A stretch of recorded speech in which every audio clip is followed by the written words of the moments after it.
नमस्कार देवियों, सज्जनों और सर्वप्रिय छात्रों, आप सबका हार्दिक अभिनंदन नमन।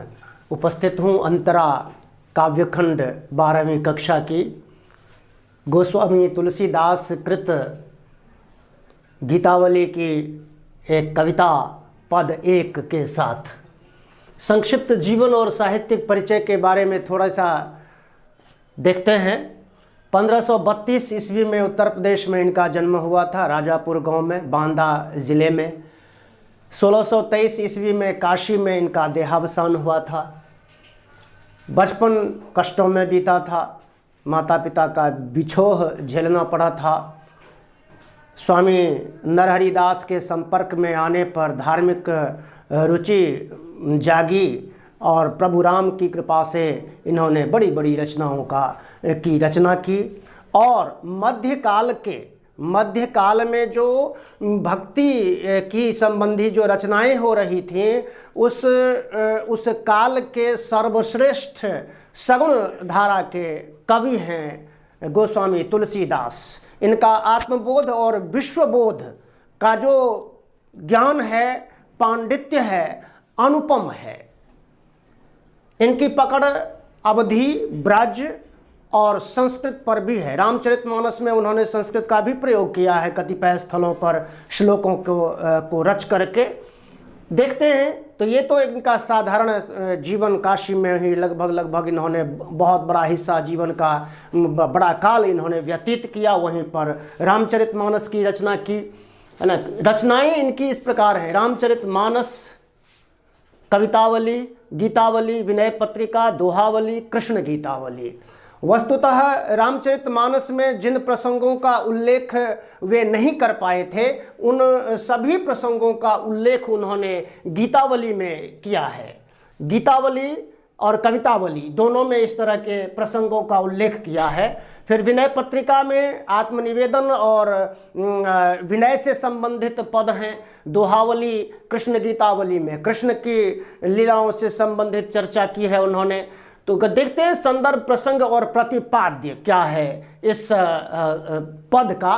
तो ये जो पद है, ये लोकमंगल के जगत प्रसिद्ध सगुण राम भक्ति शाखा के महान कवि गोस्वामी तुलसीदास रचित गीतावली से संकलित है। इस पद में प्रभु श्री राम के वनवास जाने के बाद माता कौशल्या की जो हार्दिक पीड़ा है, उसका मार्मिक वर्णन किया गया है। वे राम के बचपन से संबंधित खिलौनों और अन्य वस्तुओं को देख करके और भी अधिक विरह वेदना का अनुभव करती हुई सी दिखाई दे रही हैं। व्याख्या देखें: जननी निरखती से लेकर के और प्रीति सिखी सी तक।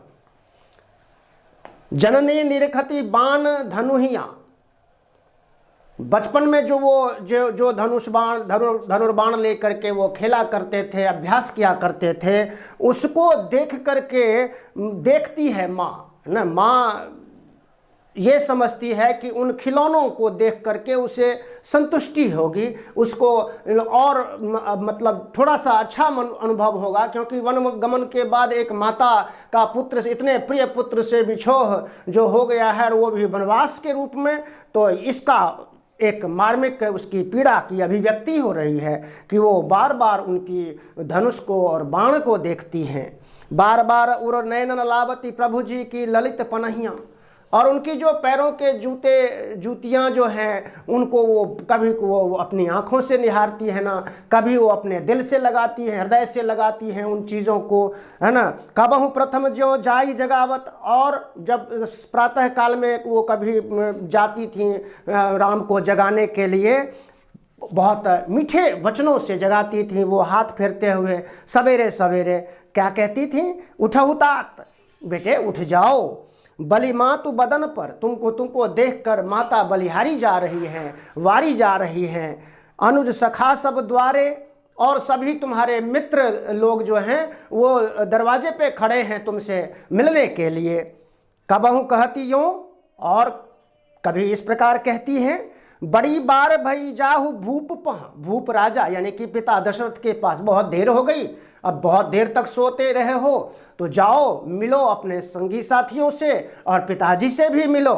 भैया बंधु बोली जे ये जो जा भावे गई निछावरी मैया। और बंधु मित्रों के साथ जो भी अच्छा लगे, जो भी रुचिकर हो, वह भोजन करो और खेलो कूदो। इस तरह से माँ बोल करके निछावर कर रही हैं, अपना प्यार लुटा रही हैं। राम की अन्य चीज़ों को देख करके, याद करके ना, एक इमेजिनेशन ही है, वो एक कल्पना है, जिस कल्पना तो कभी हकीकत थी। अतीत के दृश्यों को याद करके माता आत्मसंतुष्टि का अनुभव करना तो चाहती हैं, लेकिन जैसे ही दिमाग में ये बात क्लिक करती है कि ओहो राम का तो वनवास हो गया है, तो क्या स्थिति होती है उनकी।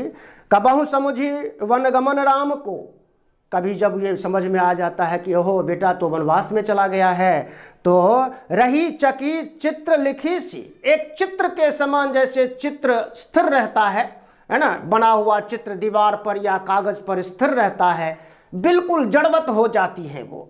जैसे ही उनको ध्यान आता है कि राम तो अब यहाँ पर है नहीं, वो तो जंगल में है, तो उनकी स्थिति एक तस्वीर की सी हो जाती है जो जिंदा नहीं होती।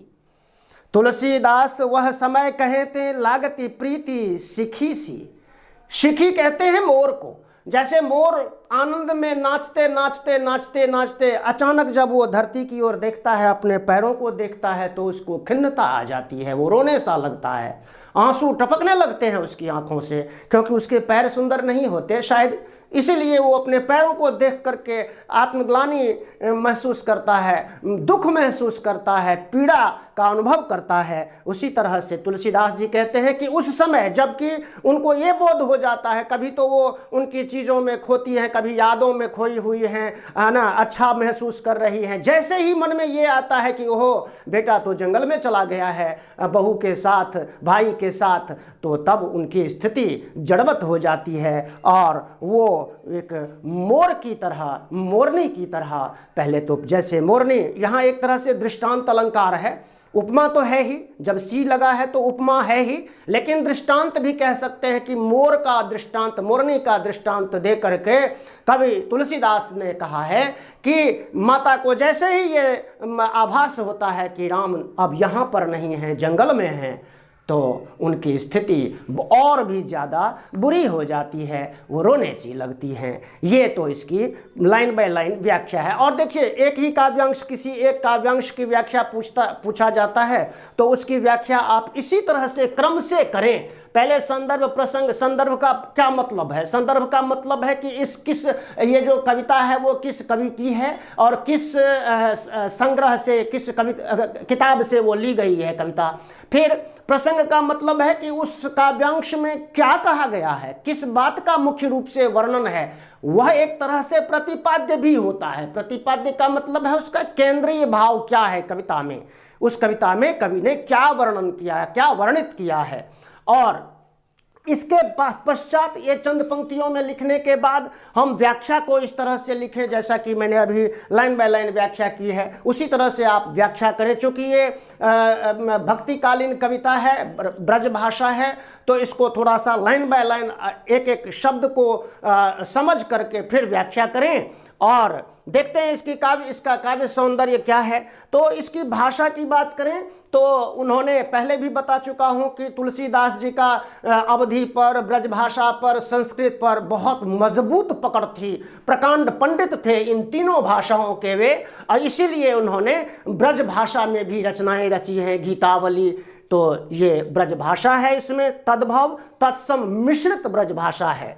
अनुप्रास, अनुप्रास तो जहाँ कहीं नहीं हो, कुछ भी कोई अलंकार नहीं हो ना, तो वहाँ अनुप्रास तो बिल्कुल ही लिख दिया करें, क्योंकि वर्णों की आवृत्ति होती ही है, किन्हीं खास वर्णों की आवृत्ति तो बहुत ज़्यादा हुई ही है। जाई जगावती है ना, ऐसे शब्द, बलि मातु बदन पर, अनुज सखा सब, तो इस तरह से। और चित्र लिखी सी में उपमा अलंकार है और सिखी सी में भी उपमा अलंकार है। और अनुप्रास करुण रस है, करुणा से डूबी हुई माता विरह में है ना, तो उनके हृदय में करुणा उमड़ रही है, उमड़ती हुई सी दिखाई दे रही है, इसलिए करुण रस है, माधुर्य गुण है और लक्षणा शब्द शक्ति इस पद में विद्यमान है। धन्यवाद। सही से। प्रश्नों के उत्तर की प्रश्नों की बात करें, अगर इसमें पहला अगर प्रश्न अगर देखें और उसका सही से अगर उत्तर हम समझ लें तो बाकी सभी प्रश्नों के उत्तर लिखना बड़ा आसान हो जाता है। देखिए, राम के वनगमन के बाद उनकी वस्तुओं को देखकर माँ कौशल्या कैसा अनुभव करती हैं, है ना। इसको अगर आपने अपने शब्दों में वर्णन कर दिया तो बाकी प्रश्नों के उत्तर आपको लिखने में बहुत ही आसानी होगी, कोई परेशानी नहीं होगी।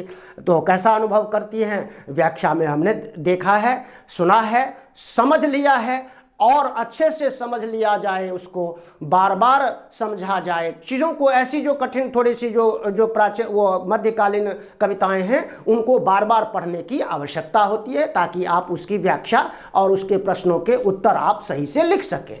धन्यवाद। जिन्होंने चैनल को सब्सक्राइब नहीं किया है, अपना कीमती समय तो लगाते हैं चैनल देखने में, वीडियो देखने में, लेकिन अगर सब्सक्राइब ना किया हो तो प्लीज़ सब्सक्राइब कर दीजिए, बेल आइकन को भी दबा दीजिए, ऑल सेलेक्ट कर दीजिए। Thank you again. जय हिंद, जय भारत, जय भारती। नमस्कार।